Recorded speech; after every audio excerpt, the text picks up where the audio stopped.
అంటే ఏంటి మీరు కూర్చోబెట్టి ఇద్దరు ఈ మూడు కులాలని మనం పెట్టి మార్చేసుకుంటే మనకు అధికారం వస్తుంది, రావచ్చు, మనకు తెలియదు. బట్ కానీ అది పొలిటికల్ విక్టరీ అవుద్ది కానీ సోషల్ విక్టరీ అవుతుంది. వేరే జనసేన ప్రయత్నిస్తున్నది ఏంటంటే సామాజిక విజయం, సోషల్ విక్టరీ.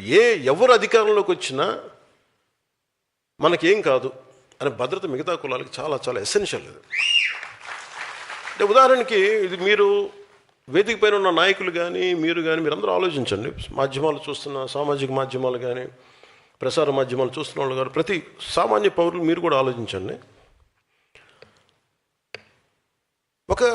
అందరినీ మనం ఒక ఘాటును కట్టేయడానికి ప్రయత్నం చేస్తారు. వీళ్ళు they are not about one cost.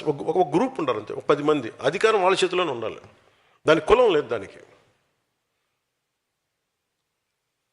వాళ్ళందరూ చూడండి ఒక గ్రూపు. ఇప్పుడు మీరు వైసీపీ అనగానే మీరు ఏమనుకుంటారు? ఒక సామాజిక వర్గానికి చెందిన గ్రూప్ కాదు అది, ఒక వర్గానికి చెందించిన గుంపు అది. వాళ్ళు దేన్నైనా వాడతారు. వాళ్ళు కులాన్ని వాడచ్చు, మతాన్ని వాడచ్చు, లేదా ఇంకా రకరకాలు వాడచ్చు. మీరు చూడండి, మనల్ని తిట్టేవాడు, మీరు ఇదే వేదిక పైన చెప్తున్నా, గతంలో వైసీపీకి పనిచేసిన నాయకులు కూడా వేదిక పైన ఉన్నారు. బాలినేని గారు కానీ సామినేని గారు కానీ. వీళ్ళు ఎప్పుడన్నా ఈ 5 సంవత్సరాల కాలంలో ఎప్పుడన్నా మనల్ని దిగజారిపోయి తిట్టిన దాఖలాలు మీరు విన్నారా ఎప్పుడన్నా? మరి వాళ్ళల్లో మన ఉదాహరణకి బాలినేని గారే, ఆయన మన సామినేని గారే కరుడు కట్టిన కాంగ్రెస్ వాది. ఆయన జీవితం అంతా కాంగ్రెస్తో గడిచింది. ఆయన రావడానికి 100 ఆలోచించారు. సో సహజమైన లాయల్టీ కాంగ్రెస్ వైపే ఉంటుంది. కానీ దాన్ని దాటుకొని వచ్చారంటే ఆయనకు అర్థమవుతుంది ఇది రైట్ కాదని. అదే బాలినేని గారు, మన రాజశేఖర రెడ్డి గారు చనిపోయినప్పుడు ఆయన కోసం వాళ్ళ నాయకులు, మన గత ముఖ్యమంత్రి కోసం ఆయన రాజీనామా చేశారు. మన మంత్రి క్యాబినెట్ మినిస్టర్గా ఉంది. అంటే అలాంటి వ్యక్తి బయటకు వచ్చిన దాంట్లో కులం ఎక్కడుందంటున్నాను నేను.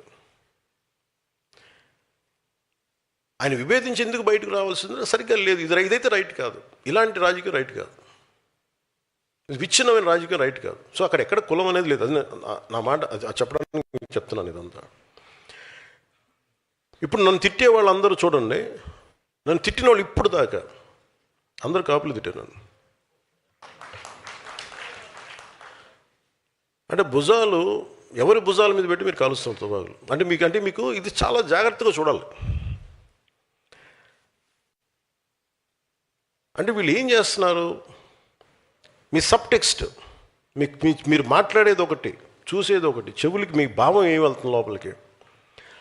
వీళ్ళు చాలా ఒక పథకం ప్రకారం అందరికీ ఇది ఆమోదయోగ్యం ఏమన్నా తెలీదు. జనసేన అంటే ఇష్టపడని వర్గాలు ఏవైనా కావచ్చు. నేను ముందుగా చెప్పాను, నేను ఎప్పుడు కులాలని చాలా ఒక ఎనలైటికల్గానే చూస్తాను. నేను కులాలని ఒక సోషల్ డాక్టరింగ్ పర్స్పెక్టివ్లోనే చూస్తాను. వాళ్ళు ఏం చేస్తున్నారు? ప్రతిసారి తిట్టడం, కాపు నాయకుల చేత తిట్టిస్తారు.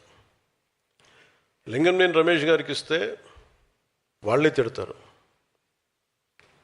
లేదంటే ఒక కుర్రాడు 14 ఏళ్ళ ఆడబిడ్డని 3 రోజులు గదిలో బంధించి చాలా రకాలుగా హింసించి చెప్పుకోలేక బయటికి ఇవన్నీ వస్తే అలాంటి వాడు ఏమైపోయారో తెలియదని ఆ కేసు కోర్టులో జరుగుతుంది. అతనికి వత్తాసుగా వీళ్ళందరూ వెళ్తారు. తల్లి బాధ వేరే, తల్లి బాధ నేను అర్థం చేసుకోగలను. కానీ అతను చేసే వృత్తి ఏదో క్రిమినల్. అతను ప్రొఫెషనల్ క్రిమినల్. అతను ఒక ప్రొఫెషనల్ క్రిమినల్లో ఎలా వెనకేసుకొస్తారు? ఏ బేసిస్లో వెనకేసుకొస్తారు? Just because